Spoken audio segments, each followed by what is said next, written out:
కాబట్టి బీజేపీ తెలివిగా ఏం చేసింది, వాళ్ళు సర్వే చేసుకున్నారు.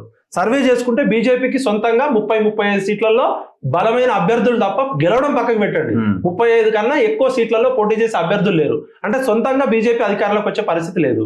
ఒకవేళ అందుకనే బండి సంజయ్ గారు పరిగెడుతున్న బండి కాలంలో కట్టబెట్టి బండకేసి కొట్టిర్రు. బండి సంజయ్ గారు ఎందుకు తీసేసిర్రు, అక్కడే కుట్ర ఉంది. అప్పుడు కదా అంటే టిఆర్ఎస్ పార్టీ అధికారంలోకి రావద్దు, వస్తే మాకు డేంజర్. కాబట్టి టిఆర్ఎస్ తో ఒకవైపు ఒప్పందం చేసుకున్నారు, ఒకవైపు బ్లాక్ మెయిల్ చేసిర్రు, ఒకవైపు కథం పట్టించారు. బండి సంజయ్ని కథం చేసిర్రు, కేసీఆర్ని ఇంట్లో కూర్చోబెట్టారు. ఇప్పుడు గుండు సున్నా మొన్న ఎంపీ సీట్లలో, మొన్న ఎమ్మెల్సీ సీట్లలో పోటీ చేయలేని పరిస్థితి. ఎవరి కోసం? మరి కవిత వెనకాల బీజేపీ ఉండి ఆడిస్తుందా, బీజేపీ వెనకాల కవిత ఉందా, కవిత వెనకాల బీజేపీ ఉందా, లేకపోతే కవితతోటి రేవంత్ రెడ్డి ఆడిస్తున్నాడా? రాజకీయాల్లో కుట్రలే ఉంటాయి, కుతంత్రాలే ఉంటాయి. ఇది ప్రజాకీయం కాదు, రాజకీయము. రాజకీయం అంటేనే రాజ్యం కోసం చేసే కుట్రలు, కుతంత్రాలు.